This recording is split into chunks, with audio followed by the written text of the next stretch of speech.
অরিতিস কিচেনে আরও একটা নতুন ভিডিওতে আপনাদের সকলকে স্বাগত জানাই। চলে এসেছি আরও একটা নতুন রেসিপি নিয়ে। আজকে আপনাদের দেখাবো কুলের আচার। এই সময়টাই কুলের আচার করে রাখে মানুষের সবাই, তাই আমিও সেই কুল বাজার দিয়ে কিনে এনে শুকিয়ে নিয়েছি রোদ্রে ভালো করে। এবার এই কুল দিয়ে আমি ভালো করে আচার করব। রোদ্রে দেওয়ার আগে ভালো করে কুলগুলোকে আমি ধুয়ে তারপরে রোদ্রেতে শুকিয়ে দিয়েছি 3-4 দিন ধরে। এবার এই কুলের আপনাদের আচার করে দেখাবো, আমি কি করে করি সেই সবটাই আপনাদের সঙ্গে শেয়ার করব।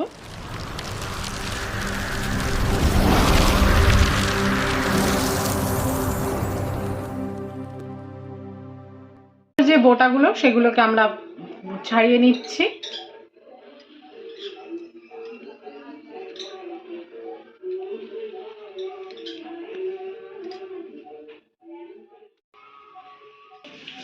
ফুলের বোটাগুলোকে ছাড়িয়ে ভালো করে আমি আগেই ধুয়ে নিয়েছি, তবুও শুকানোর পরে যে বাইরে ধুলোবালি থাকে সেগুলো একটা কাপড়ের সাহায্যে ভালো করে আমরা মুছে নিচ্ছি।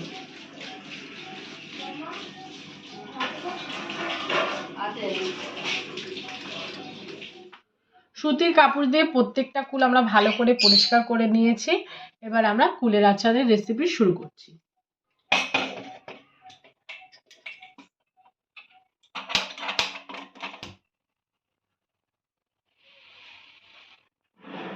আমরা কুলের আচারের মশলা করতে এখানে নিয়ে নিয়েছি ধনে, 5 ফোড়ন, শুকনো লঙ্কা, গোটা জিরে, তেজপাতা আর মৌরি। এটাকে আমরা শুকনো খোলায় ভালো করে ভেজে পুরো মশলাটা করে নেব।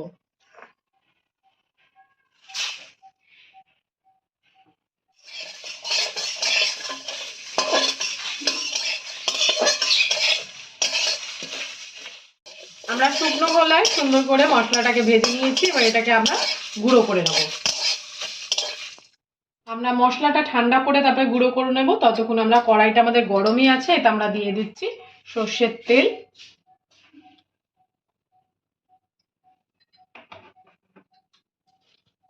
তাতে দিয়ে দিচ্ছি 2টো গোটা তেজপাতা, দিয়ে দিচ্ছি একটা শুকনো লঙ্কা আর পরিমাণ মতন 5 ফোড়ন। ফোড়নটাকে আমরা ভালো করে ভেজে নেব।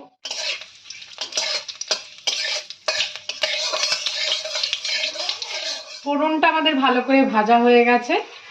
আমরা এখানে একটা প্লেটে পরিমাণ মতন খেজুরের গুড় নিয়ে নিয়েছি। এবার এই গুড়টা আমরা এর মধ্যে দিয়ে দেবো।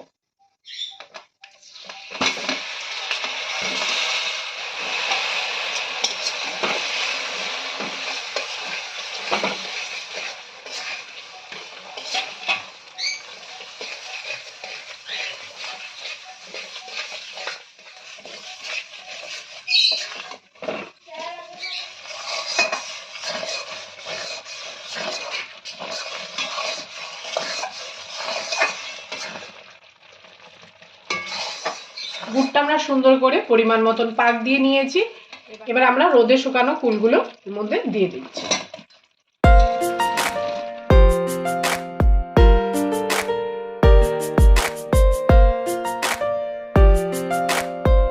গুড়ের সঙ্গে কুলগুলোকে ভালো করে মিশিয়ে নিতে হবে।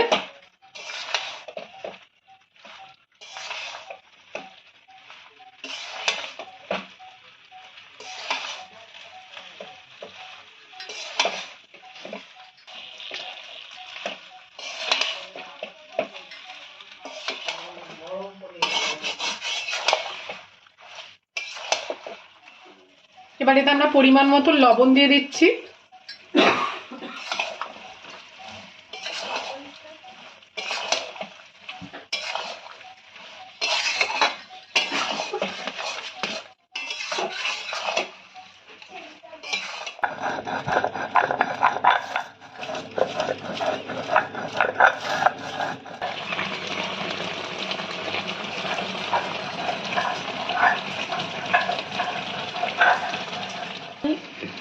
এখানে আমি শিলনোড়াতে সুন্দর করে ভাজা মশলাটা গুঁড়ো করে নিয়েছি।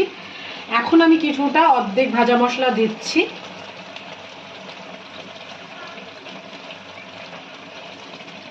আর কিছুটা আমি নামানোর আগে দেব।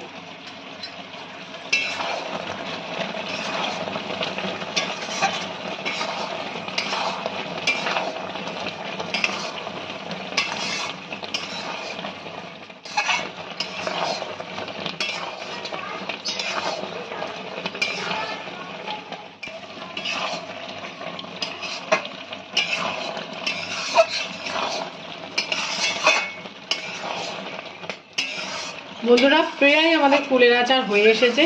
আমি ভাজা মশলা দেওয়ার পরে একটা সুন্দর গন্ধ বেরিয়েছে। এই ভাজা মশলা সুন্দর গন্ধ বেরালেই মনে হয় হ্যাঁ সত্যি আচার আচার তৈরি হয়ে এসেছে। এই সবে তো শুরু হয়েছে কুলের আচার দিয়ে, এরপরে গরম আসছে। এবার আপনাদের সঙ্গে আমি আমের আচারও অনেক রেসিপি শেয়ার করব, আপনারা সাথে থাকবেন। আমার ভিডিও যদি ভালো লাগে অবশ্যই লাইক কমেন্ট এবং প্রচুর প্রচুর শেয়ার করে দেবেন। আর নতুন বন্ধুরা আমার চ্যানেলটিকে সাবস্ক্রাইব করতে ভুলবেন না, অবশ্যই অবশ্যই একটা করে সাবস্ক্রাইব করে দেবেন। আর পাশে থাকা বেল আইকনটি অবশ্যই প্রেস করে দেবেন, যাতে আমার সমস্ত ভিডিওগুলো আপনারা সবার প্রথমে দেখতে পান।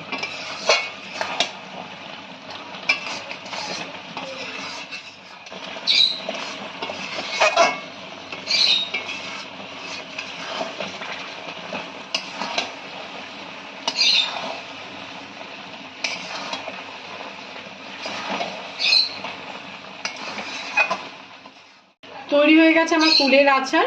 এবার আমি গ্যাসটা বন্ধ করে দিয়েছি। এবার উপর দিয়ে আমি বাকি যে ভাজা মশলাটা ছড়িয়ে দেবো এবং ভালো করে মিশিয়ে নেব।